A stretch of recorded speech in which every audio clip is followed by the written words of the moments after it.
Isang pinagpalang araw sa inyong lahat. Tayo po yung magninilay sa salita ng Diyos, ang pinagmumulan ng awa ng ating buhay ang salitawa. Lahat po tayo mayroong kaibigan. Pero ano pong klaseng kaibigan ng mayroon tayo? Ito ba yung mga kaibigan na nariyan lang kapag maganda ang buhay, kapag magaan ang buhay?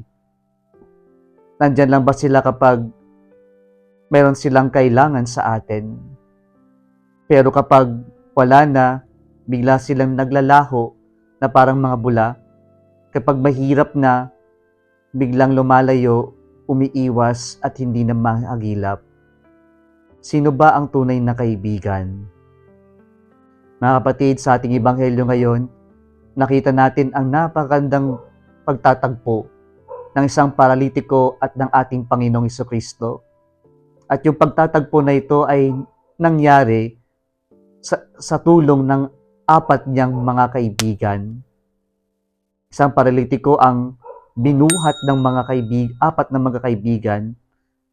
Subalit nung kanilang dadalhin kay Jesus, ay hindi nila maipasok gawan ng napakaraming tao sa loob ng isang bahay. Pero hindi sila sumuko.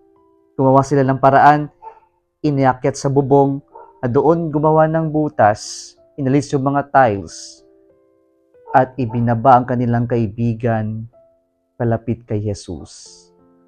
Namangha ang ating Panginoon sa kanilang ginawang, sa kanilang pagtitiwala, sa kanilang confidence na si Jesus lamang ang makakapagpagaling sa kanilang kaibigan. Ngunit ano po yung unang binigkas ng Panginoon? Sabi niya, "Child, your sins are forgiven." And probably the paralyzed man, the paralytic man, was shocked. He came for healing, not for forgiveness.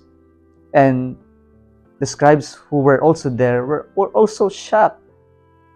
But they knew that there's a link between sickness and sins.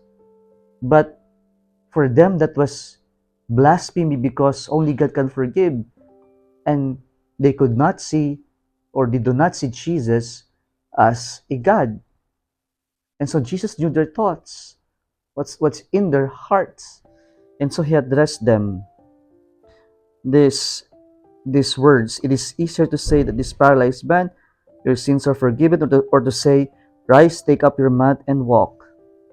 And then Jesus asked the paralytic, stand up, take up your mat, and go home. Mga kapatid, pinapakita po sa atin dito, unang-una sa lahat, yung kahalagahan ng kagalingan ay nagmumula din sa mga taong nasa paligid natin. Yung mga kaibigan natin, yung mga malapit sa buhay natin, na sila yung nagiging instrumento na tayo mapalapit sa Diyos kung saan nagmumula ang tunay na kagalingan. Nawa tayong mga nabinyagan ay naging mga magkakaibigan. At bilang magkakaibigan, sana ang ating isa sa mga gawain natin ay ang ilapit natin ang bawat isa sa Diyos. Kung nagustuhan mo ang video na ito, huwag kalimutang mag-like, i-share at mag-subscribe sa Salitawa Facebook page and YouTube channel. Muli isang pinagpalang araw sa inyong lahat.